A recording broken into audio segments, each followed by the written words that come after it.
గ్రాని? మీ కాబోయే మావగారు కళ్ళు తెరిచారట.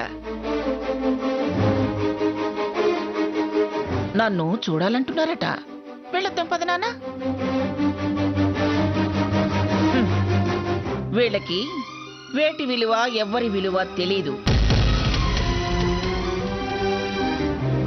మనం మన మర్యాద నిలుపుకోవాలి కదా. పద వెళదాం. ఒక్క నిమిషం గ్రాని.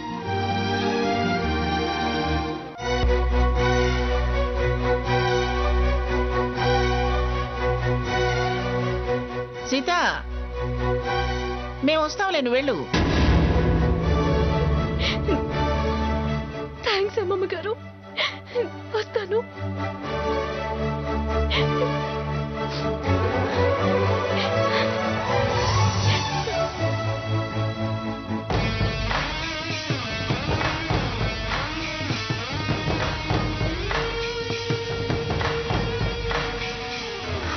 దేనికిరా ఒక్క నిమిషం అని పైకి వెళ్ళావు? ఫైనాన్షియర్ ఇచ్చిన జ్యువెలరీ ఉందిగా, వాళ్ళవి వాళ్ళకి ఇచ్చేద్దామని తీసుకొచ్చాను. పర్వాలేదురా, బాగానే గుర్తుంచుకున్నావు. అంతేలే, పడి లేస్తే గాని అనుభవంలోకి రారు. పద వెళదాం.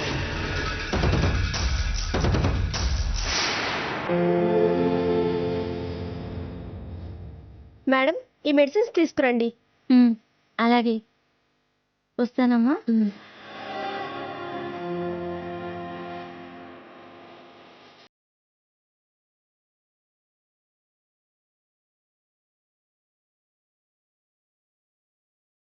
వామిటింగ్స్ ఏమైనా అనిపిస్తే నన్ను పిలవండి. అలాగే. ఏమండి, ఎలా ఉందండి? ఎలాగుండటం ఏమిటి, మళ్ళీ యంత్రం ఆడడం మొదలుపెట్టింది. మీరు ఏ విషయం సీరియస్గా తీసుకోరా? ఏంటి తీసుకునేది? ఏది సీరియస్గా తీసుకున్నా, ఆషామాషిగా తీసుకున్నా, ఏది ఎలా జరగాలో అలా జరిగేలాగా చూసేది అబ్బాయి వాడేగా. బుర్ర ఆలోచిస్తే బుద్ధి చెడగొడుతుంది అంటారు. ఆ బుద్ధి పుట్టించేది ఆ భగవంతుడు. అన్నీ ఆయన చేతుల్లోనే ఉన్నాయి. ప్రమోషన్ వచ్చిందన్న ఆనందం నిమిషం కూడా నిలవలేదు. మీరు గుండె పట్టుకుని కుప్ప కూలిపోతుంటే నా గుండె కుబేల్ మందండి. అదే ఆ దేవుని విచిత్రం. ఆనంద భాష్పాలిచ్చిన కంటికే కన్నీళ్లు కూడా ఇచ్చాడు.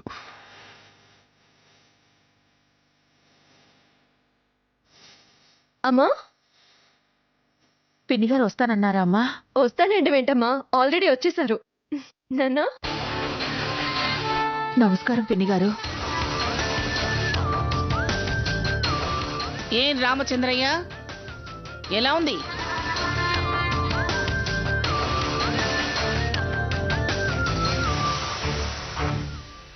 ఆరిపోయే దీపానికి చేతులడ్డం పెట్టి కాపాడినట్లు మీరు పెద్ద మనసు చేసుకొని నా ప్రాణం కాపాడారు.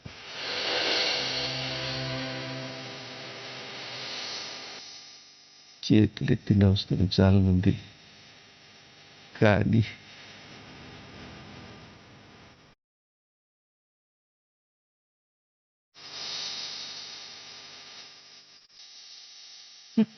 ఏం పర్వాలేదులే. చేతులు జోడించి నమస్కరించలేకపోయినా మనసులో కృతజ్ఞత ఉంటే చాలు.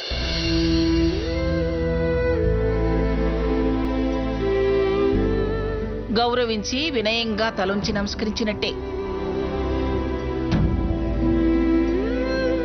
అయినా అవసరం తీరిన తర్వాత తల విదిలించటం మీకు అలవాటే కదా.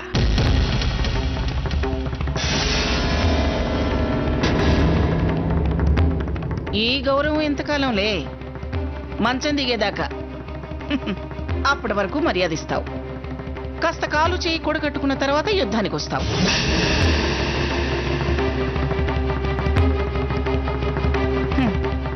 అలా ఇదివరకు వచ్చిపోయిన వాడివే కదా నువ్వు.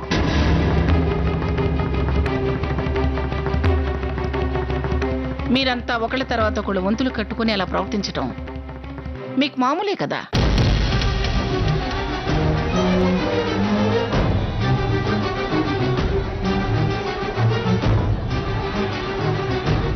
అయినా అవన్నీ ఇప్పుడు ఎందుకులే, ఏదో నన్ను చూడాలన్నావాడు కదా.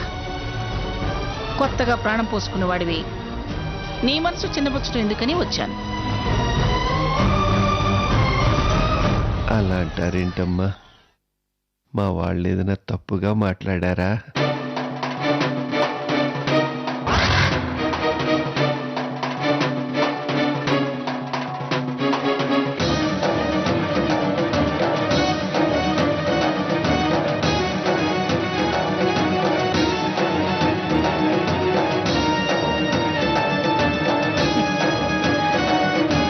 ఏం లేదులే, గంగ పొంగుకొస్తుంటే మునక్క ముందే మొక్కుకోవాలి.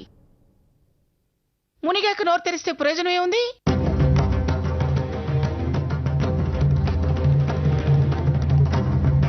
నీ విషయంలో వేరే ప్రయత్నాలు మాని ముందే నా దగ్గరకు వచ్చుంటే ఈ పాటికి నువ్వు లేచి నడిచేలా చేసుండేదాన్ని.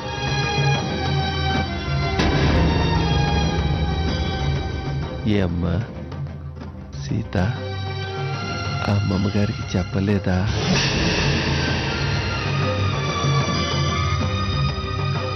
చెప్పారు. హాస్పిటల్కి వచ్చాక చెప్పారు. ఇంటి దగ్గర ఉండగానే చెప్పుంటే ఇంకాస్త ముందే ఆపరేషన్ జరిగి ఉండేది అంటున్నాను. సర్లే, ఎలా అయితేనే బతికి బయటపడ్డావు, చాలా సంతోషం.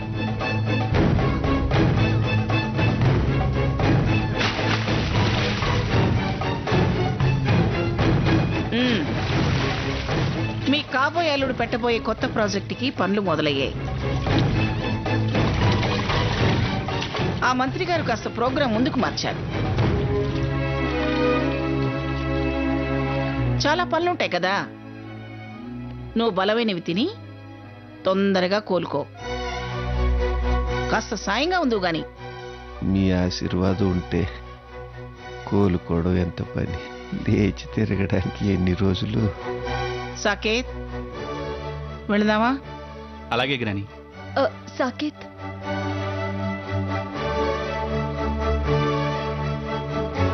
నాన్నగారు స్పృహలోకి వచ్చారని చెప్పగానే గుడికి వెళ్ళి కొబ్బరికాయ కొడతానని మొక్కుకున్నాను. కాస్త గుడి దాకా తీసుకువెళ్తారా?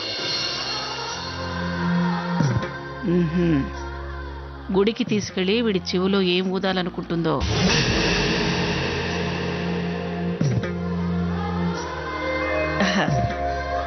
పాపం గుడికంట్రా, తీసుకెళ్ళు.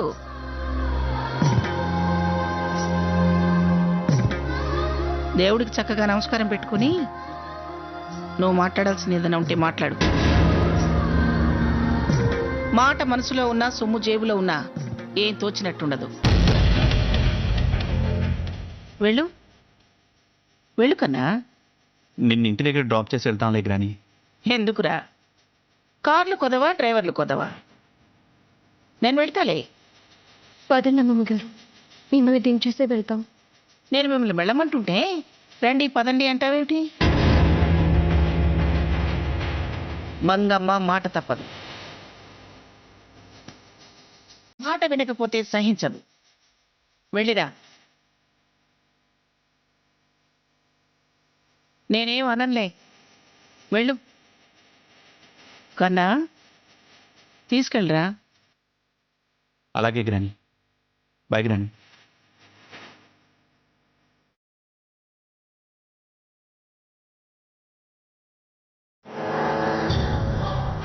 వెళ్ళవే, చెప్తా.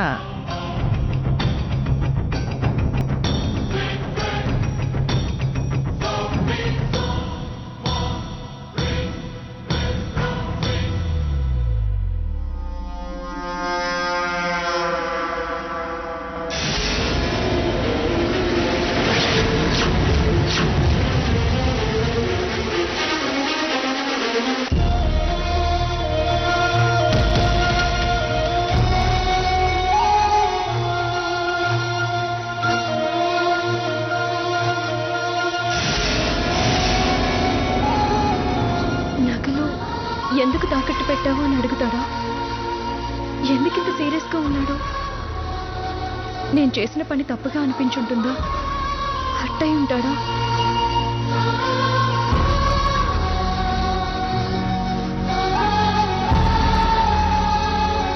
అసలు సాకేత్ మనసులో ఏముంది? ఎందుకు ఇలా సైలెంట్గా ఉన్నాడు?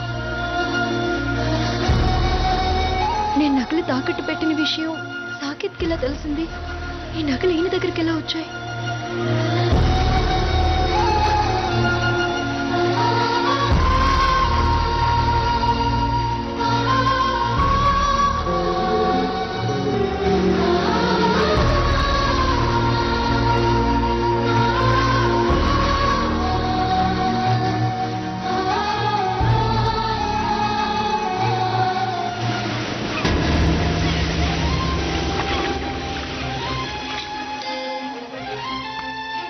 పద.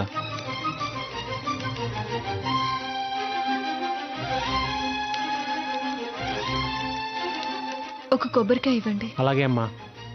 ఇదిగో అమ్మా. ఎంత? 20 రూపాయలండి.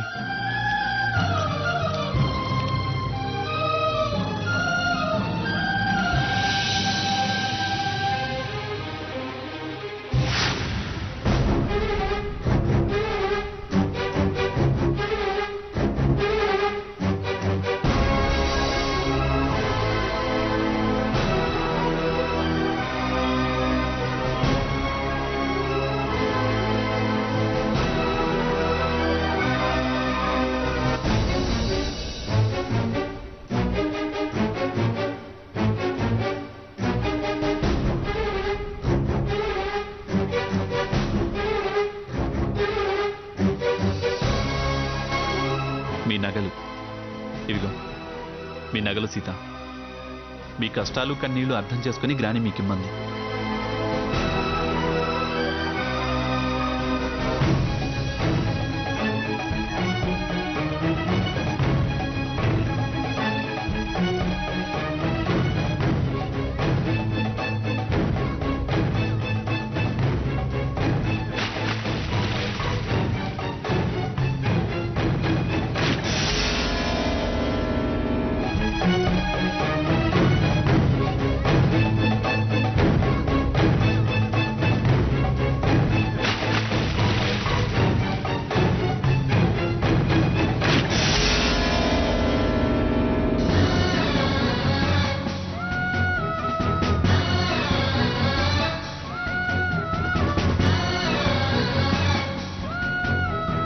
ఇదేంటి? వాటిని ఎందుకు ఇవ్వలేదు? ఒకవేళ చెరువు దగ్గరికి తీసుకువెళ్ళి ఇస్తారా?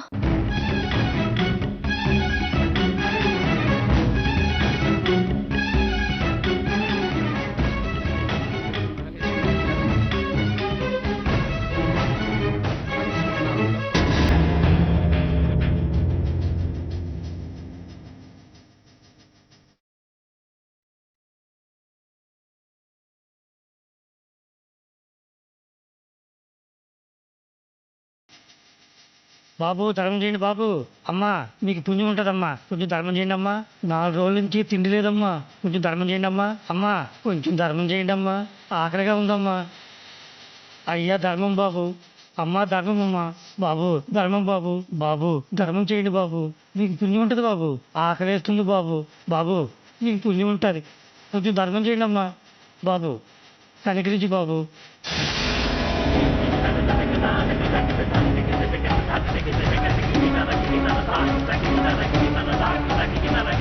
అమ్మో బంగారం.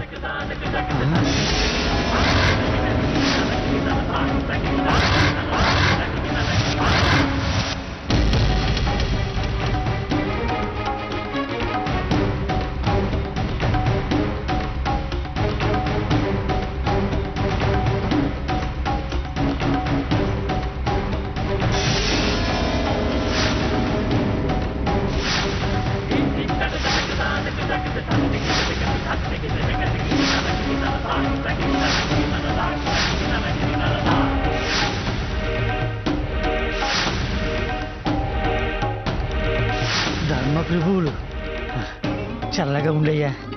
ఇక వెళ్ళు. అయ్యా బంగారం. ఇక వెళ్ళు అలాగేనయ్యా. వెళ్ళు.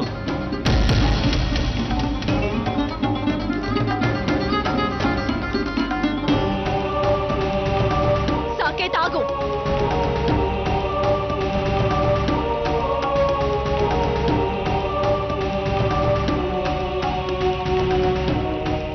ఏంటి నువ్వు చేసిన పని? వాటిని ఎవరు ఎలా చూస్తారో అలాంటి వాళ్ళకి ఇచ్చాను. కాకపోతే మనుషులు మారారు. అంటే చూడు సీత, గ్రాని మీ వస్తువులు మీకు తిరిగి ఇవ్వమంది. అవి దేవుడి ముందు తిరిగి నీకు ఇచ్చేశాను. ఇవి నేను నీకిచ్చినవి, తిరిగి నా చేతికే వచ్చాయి. అందుకే నా దగ్గర ఉంచుకోవడం ఇష్టం లేక తిరిగి మళ్ళీ నా దగ్గరికి రాకుండా ఉండాలని వాడికిచ్చాను.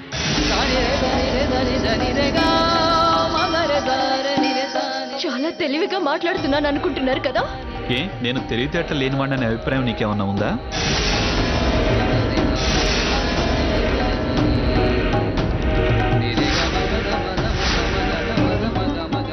అలా బిచ్చగడికి వేసి నన్ను అవమానించడంలో మీకేం లాభం వస్తుంది? నేను లాభ నష్టాలు లెక్కేసుకోలేదు. లెక్కేసుకోవటానికి ఇది వ్యాపారం కాదు. నేను నీకు ఇచ్చిన వాటిలో కేవలం నువ్వు బంగారం మాత్రమే చూసావు. అవసరానికి విలువ కట్టి డబ్బులా వాడుకొని నా ప్రేమని నువ్వు అవమానించావుగా. వాడు నీలాగే చూస్తాడు, అందుకే వాడికిచ్చాను. నేను నీకు ఇచ్చిన వాటిలో కేవలం నువ్వు బంగారం మాత్రమే చూసావు. అవసరానికి విలువ కట్టి డబ్బులా వాడుకొని నా ప్రేమని నువ్వు అవమానించావుగా. వాడు నీలాగే చూస్తాడు, అందుకే వాడికిచ్చాను. మనుషుల్ని పోల్చినందుకు నేను బాధపడటం లేదు, కానీ ప్రేమను తెలుసుకోలేదంటేనే బాధపడుతున్నాను.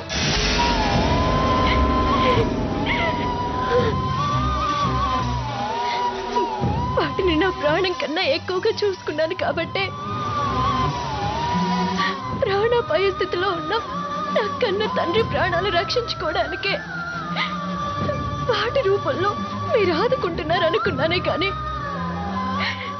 రూపాయిగా ఎప్పుడు చూడలేదు. గండం గడిచి మా నాన్న ఇంటికి రాగానే మొట్టమొదట వాటిని విడిపించుకొచ్చి పెట్టుకుందాం అనుకున్నాను. అయినా ఏ పరిస్థితుల్లో అలా చేయాల్సి వచ్చిందో కాస్తైనా అర్థం చేసుకోలేకపోయారా? నీ ఎక్స్ప్లెనేషన్స్ నాకు అనవసరం. నువ్వు వాటికి విలువ ఇవ్వలేదు, ఇండైరెక్ట్ గా ఇన్సల్ట్ చేశావు. ఫీల్ అయ్యాను. నీకు నా బాధ తెలియాలని ఇలా చేశాను.